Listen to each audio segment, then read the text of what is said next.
جی news update میں خوش آمدید۔ آج ایک بہت ہی زیادہ ناخوشگوار واقعہ جو ہے وہ پیش آیا پشاور میں، اور وہاں پر پولیس لائنز کے قریب ایک مسجد میں دھماکہ ہوا، جس کی وجہ سے وہاں پر 32 جو ہیں افراد وہ شہید ہو گئے اور تقریباً 150 کے قریب جو ہیں وہ زخمی ہو گئے۔ اور اب یہاں پر سوال یہ ہے کہ یہ جو دھماکہ آور تھا، جو خودکش دھماکہ آور تھا، یہ وہاں پر پہنچا کیسے؟ اس کے حوالے سے سیکیورٹی پر بھی جو سوالات ہیں وہ بھی اٹھتے ہیں، اور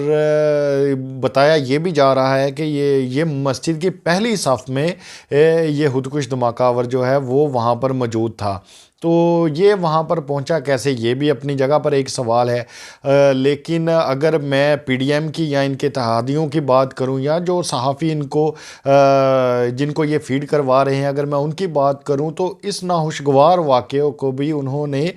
سیاست سے جوڑ دیا ہے اور کہا ہے کہ جی اب جس طرح سے ملک میں حالات پیدا ہو گئے ہیں، اب اس سے لگ یہ رہا ہے کہ جو انتخابات ہیں جو ہونے والے ہیں خیبر پختونخوا اور پنجاب میں، ان کو مزید آگے لے کر جانا چاہیے۔ یعنی کہ ایک طرف وہاں پر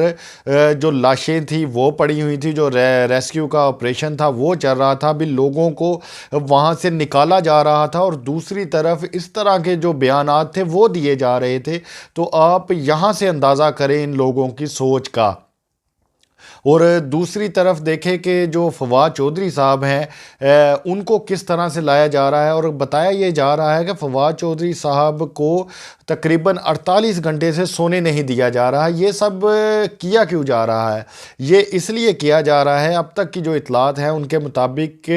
کہا یہ جا رہا ہے کہ جی فواد چودھری صاحب کو کسی نہ کسی طریقے سے بس جگا کر رکھا جائے، کہ ان کی کچھ جو تصاویر ہیں وہ مل جائیں، اور پھر بتایا یہ جائے، بیانیہ یہ بنایا جائے کہ فواد چودھری کو ہم نے توڑ دیا ہے۔ تو اس طرح کے حکومت جو ہے وہ اس وقت کام کر رہی ہے، اور جو سیکیورٹی ہے وہ تو اب آپ کے سامنے ہے کہ کیا سے کیا جو حالات ہیں وہ ہوتے جا رہے ہیں۔ اور فواد چودھری صاحب کو اب بھیج دیا گیا ہے جوڈیشل ریمانڈ پر جیل میں، اور اب دوبارہ وہ جب پیش ہوں گے عدالت میں تو اس پر پھر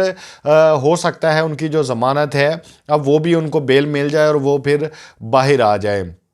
دوسری اگر میں بات کروں پاکستان تحریک انصاف کی، تو پاکستان تحریک انصاف کو ایک کامیابی جو ہے وہ مل گئی ہے، وہ اس طرح سے کہ یہ جو انتخابات تھے پنجاب اور کے پی کے ان کو جب آگے لے کر جانے کی یہ بات کر رہے تھے، تو اس پر آج لاہور ہائی کورٹ نے ایک بڑا اچھا فیصلہ سنایا، اور اس نے لاہور ہائی کورٹ نے یہ واضح پوچھا بھی ہے کہ جی بتائیں آپ 90 روز میں انتخابات جو ہیں وہ آپ کیوں نہیں کروانا چاہتے؟ تو یہ اب ان کو پابند کر دیا، باقاعدہ جو نوٹسز ہیں وہ بھی بھیج دیے گئے ہیں اب ان ساری جماعتوں کو کہ 90 روز کے اندر جو نگران سیٹ اپ ہے یہ انتخابات کروانے کا پابند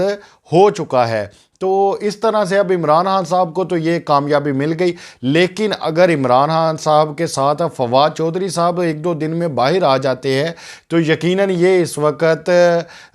پاکستان تحریک انصاف کے لیے ایک بہت ہی بڑی ایک خوشی کی خبر ہوگی، اور ایک ان کی جیت بھی ہوگی۔ اب دیکھیں کس طرح سے یہ لوگ انتخابات سے بھاگ رہے تھے، یہ ان کا سارا جو سیٹ اپ ہے۔ اچھا ایک اور میں مزید اس میں بات کرتا چلوں کہ اس سے پہلے جب اسلام آباد میں انتخابات کی بات ہو رہی تھی تو وہاں پر بھی ایک دہشت گردی کا جو واقعہ ہے وہ پیش ہو گیا، اور اب جب دوبارہ سے انتخابات کی بات ہو رہی ہے تو پھر سے پشاور میں یہ دہشت گردی کا واقعہ پیش آ گیا۔ تو اب جو ماہر قانون ہیں، جو تجزیہ کار ہیں، وہ تو یہاں تک اب کہہ رہے ہیں کہ یہ اسی وقت کیوں ہوتا ہے جب انتخابات کی بات ہوتی ہے، تو کہیں نہ کہیں سے اب کہہ رہے ہیں کہ